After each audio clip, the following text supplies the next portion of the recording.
The Citadel is an anime retro shooter that packs a lot of firepower in multiple ways. You got weapons, bigger weapons, a literal laser beam, ballistics, and the perfect amount of etch. It's a game that you truly need in life to maintain happiness.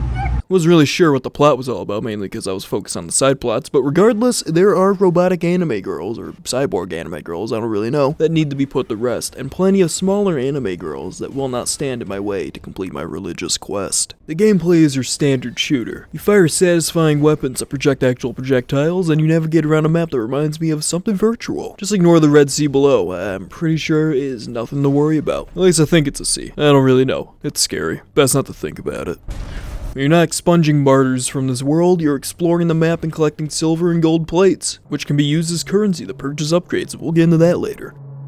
Other than this, you'll be gathering up ammo for all your weapons, as always in a shooter. Levels don't really offer much secret, sadly, other than additional resources and money, but I did find one near the beginning of the game. If you want an entire whale gun early on, then jump over to this platform and you'll find a weapon with plenty of ammo. It's pretty broken, I like it. That is something I do like about this game, and that's the level navigation. You really do have the freedom to just jump around the map. If you want to jump over a crevice, you can do that and get onto the other side. It doesn't matter. If you want to speed run this entire map and just skip the enemies, you can also do that. You can jump building to building, getting higher and finding more secrets and additional ammunition and supplies. Flank your enemies, or just jump around to see where the game does or doesn't let you wander. It's rare that I find hopping around levels to be fun, but the Citadel does do this extremely well. Other than that, you have your typical armor shards that reduce damage, food that allows you to maintain your maximum health and stamina. Yes, they added food as a mechanic in a shooter. Oxygen tanks because they're too powerful, and blood packs as your on-demand healing system. I'll also be taking away 1 point from this game's ranking because the kick uses stamina. Since the developer knew you'd be using it constantly, not for mechanical reasons, oh no. The developer knew you would be using it constantly when you weren't looking down to ensure you don't trip over flat geometry or piles of meat and circuits. Lastly, there's this girl boss. She has a name, but I call her the Lolly Merchant. She's pretty chill. With her assistance, you can offer up your own ammunition for more gold, or you can purchase weapon upgrades, ammo, armor, and so on. Eventually being able to purchase better weapons to add to your arsenal, like this shotgun. It's like a shotgun, except it's a shadier shotgun that shoots these electrical things that electrocutes people. You can also upgrade it to shoot an impact grenade. You can also find weapons in the game, like the heavy bolter, to really hammer home that Terminator gameplay. You can also find these robotic mechs, which will turn the entire map into nothing but rubble and chunks. I definitely didn't waste a ton of ammo on one, thinking it was just a bugged enemy. Oh, speaking of enemies, you'll be fighting enemies that actually have very appealing models. For example, I really like the design for the machine gunners. Their armor is just fantastic, reminds me of the Jinro armor. However, when you're not burning the heretics, you're going to be looking at quite a bit of violence. Here, you'll realize that these are anime girls. They're actually quite cute until you look down and you see their liver or ribcage hanging out. Ah, she's actually pretty cute. Oh, that's a ribcage. Believe it or not, this is one of the core appeals of the game. The anime girls and the amount of gore that the sprites detail. It's, kind of horrifying, actually. Oh my God, I am so sorry. Each unit has their own gameplay gimmick or model. For example, you'll be fighting these more resilient drones, mech suits, various heavy armor, as well as plenty of anime girls. Again, I liked the machine gunners, but also these heavy units that have these flamethrowers, which ironically die just as fast when you spray them with your own flamethrower. Actually, now that I think about it, I think you're boiling them inside of their own suits. Oh my God. You'll fight these queens with shotguns, these priest girls, and these robed foes that will either throw what I think are bottles at you,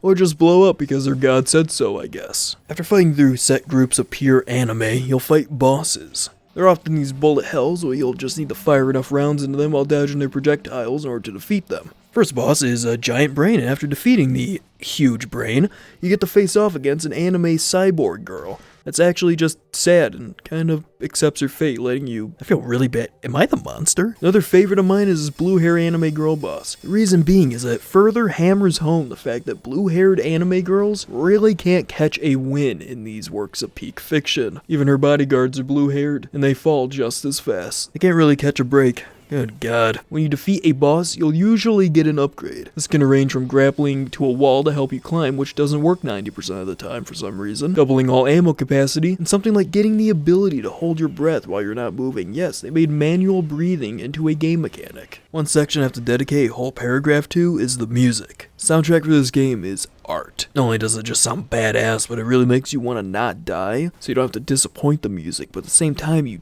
do want to have a reason to restart the level so you can listen to the track of that level even longer. Seriously though, I can't stress enough just how good the music in this game is. Honestly love it. Really love it.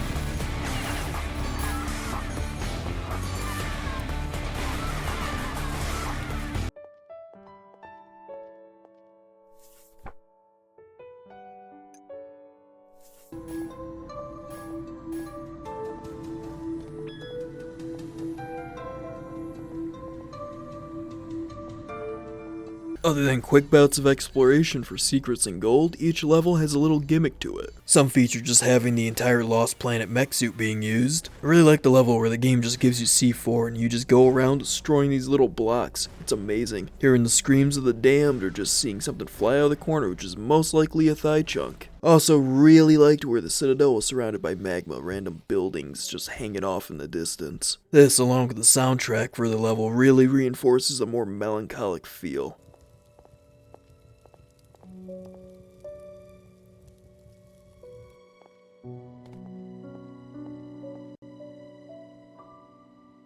Oh, you are fucked! Oh, shit.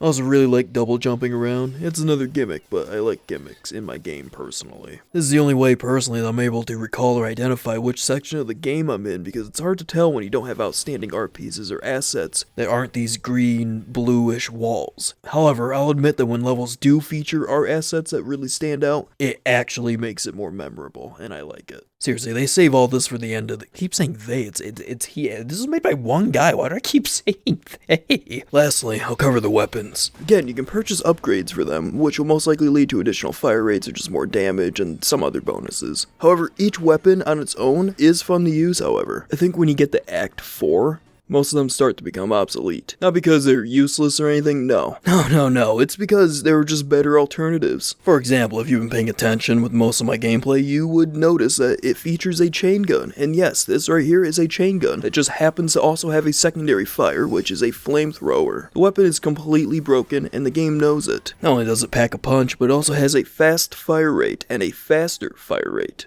Because 200 rounds per second apparently isn't fast enough. The weapon's secondary fire is of course my favorite. Why? Because I mean it's a flamethrower, like come on. It doesn't damage you and everyone in the room will just be reduced to charred flesh. It literally felt like I was cheating as I ran into multiple rooms aggroing every enemy just to be suddenly left alone within 5 seconds. You can also get the ability to have the belt be infinite so you don't have to reload it because of course you can. It is easily the second most broken gun in the game, and I say second because this is the first most broken gun in the game. Yeah, you can even find special weapons in specific levels. My favorite, as I told you, it kind of scares me, I'm not gonna lie. Oh God, what have I done? This is honestly making me feel existential. Something negative towards my existence. God is angry, and he will have his revenge. Jokes aside, I thoroughly enjoyed this game. I'd show you more, but I don't really want to spoil any of it. I won't spoil how bizarre the game gets near the end. Overall, I do recommend the Citadel. It definitely is a game that's worth your time since the sequel is most likely releasing this year or next. Hell, the game even has me so intrigued I'm still trying to figure out the narrative or just the meaning behind it all. It's really interesting. I mean, just the idea that you're fighting anime girls wearing Jinro armor featuring guns, religion, and whatever eldritch abominations these are, it's all very appealing to me personally, and I think you should really check it out just for the art style alone. It also helps that the game's fun, but yeah, you know, that